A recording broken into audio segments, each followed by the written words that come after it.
我是施盖达，一个非主流画手。我的2020很平凡，却也有一些新的改变。世界的变化越来越快，我是一个普通人，有普通人的烦恼。每个人都有自己的焦虑点，对金钱的焦虑，对事业的焦虑，对健康的焦虑，对衰老的焦虑，对未来的焦虑，以及对技不如人的焦虑。我想这应该是画手里普遍存在的情绪。一旦被野心家发现，或者被他们恶意制造出焦虑点，我就很容易被焦虑控制，从而跟随也许别有所图的指引，在并不真正需要的事物上消耗自己的精力和金钱。我发现焦虑点一旦被开发，就会产生源源不断的消耗性情绪，如悲伤、羞愧和嫉妒，使人做出很多不由自主的选择。我的整个2020都在学习如何与这样的焦虑斗争，到年底也算有所得。2020年，我最大的焦虑就是对作品前途的焦虑，或者说对职业发展的焦虑。我曾经对自己的作品抱有很高的期待，将希望寄托在一些并非我所能控制的事物上，并且因此而勉强自己。当然，结局令人失望。当时我体会到了久违的失去重心的感觉，好在我也不是第一次遇到类似的情况了。我知道承认自己的错误并马上调整方向是状态重启最快的方法。对无法控制的事物抱有期待是我陷入焦虑的根本原因。如果我不主动关闭这个泉眼，它就会恶化。我创作最初的目的是什么呢？是因为我喜欢，因为我享受这种制作的过程，因为我想用这个方法来记录自己的生活，因为技术的提升过程让我体验到了角色养成游戏一般的乐趣，而我自己就是那个被养成的角色。我的焦虑并不是因创作而形成的，它的成因是我给这件单纯的事增加了一些额外的负担。而这样的负担是如何产生的呢？我曾经为了开发个人风格借了数年的社交媒体，在那段时间里，我获得了很长时间的轻松与安宁。也许是社交媒体拉近了我和天才们的距离，那里充斥着有形的或无形的标准，但我不够成熟的心智受到了潜移默化的影响。但现在身为独立画师的我无法完全脱离社交媒体，因为我需要借助这个窗口分享我的作品，并且与客户建立联系。要避免被放大的或者被刻意制造的焦虑信息输入，我需要学习如何使用社交媒体，而不是被它使用。我采取了一些措施，一方面保证我的个人主页正常运行，一方面减少焦虑信息的输入。我开始精简我的社交媒体账户，排除或减少低质量或者容易制造焦虑的平台，替换为轻社交属性的高质量内容平台，然后以创作内容为社交媒体的使用核心。规定自己定时分享所学所想是一种有效的自我复盘，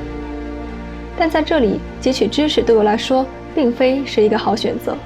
有很多资源丰富又没有太多焦虑灌输的优质资源聚集地供我使用。我关闭了所有的消息通知，只在工作时间定时查看，因为没有什么消息是必须马上查看的，晚几个小时或者晚1-2天并不会发生什么大事。我卸载了手机上非必须的社交媒体软件。对自由职业者来说，经营个人主页是一种工作，那就把这些工作任务留给电脑，留给工作的时间处理吧。我给自己制定了一套详细的社交媒体使用规则，白纸黑字规定了每个平台的使用频率、使用方式和作品的发布步骤，避免我无意识地浪费太多精力。对我来说，社交媒体是很危险的事物，如果不限制自己在一定范围内合理使用，就会被它使用，被它消耗。在执行了以上措施后，我对作品不切实际的期待逐渐淡化。依靠外界的反馈汲取创作动力真的很危险，让所有人都理解并且喜欢自己的每一个作品是不现实的。焦虑的入侵是悄无声息逐渐累积的，我曾经因焦虑的操控付出了一些不必要的成本，日积月累存下了很多物质和精神上的垃圾，陷入卡顿。2020年，我意识到自己需要像垃圾清理软件一样，定时对自己进行打扫。于是我给自己设计了一个清理系统，以季度、月、周为单位，设定对应的定时项目，比如每周日梳理我的各种计划，每周三打扫工作间，每个季度末卖掉不需要的书。做决定是一件需要消耗精力的事情，所以我把这些规划全部放入了日历提醒。定时清理是预防堵塞的最佳方法。垃圾清理后，我就有更多的精神空间运行新的任务了。我一直都有制定计划的习惯，会为自己的工作和生活制定详细的规划。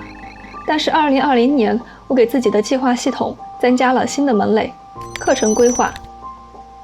我从小就算是一个好学生，但是我很清楚，那是一种习惯性的对规则的服从，因为我不知道还有什么更好的选择。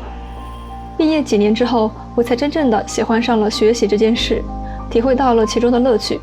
因为我可以为自己安排真正喜欢的内容，我可以为自己设计从小稀缺的美学课、体育课。和收集创作灵感一样，每当遇到想了解的内容，我会第一时间纳入我的课程规划里。可以根据自己的工作规划决定上课的时间和频率。相比被动的服从，主动的选择让我充满了动力。你看到的这个视频就包含了我的一些学习成果，比如 Great Beta 1.0就是我第一次制作的 Live 2D 角色。信息爆炸时代从不缺少资源，只是收藏或者购买并不代表拥有，学习完毕并且能够灵活应用才是真正的拥有。日常的创作输出就是我最佳的学习成果实践方式。对我而言，相比外界反馈、检验学习成果、探索让创作更有趣的方式，这些可控的内在动力才是更安全、稳定的创作能量来源。这样的私人定制课程和为了弥补焦虑的学习是不同的，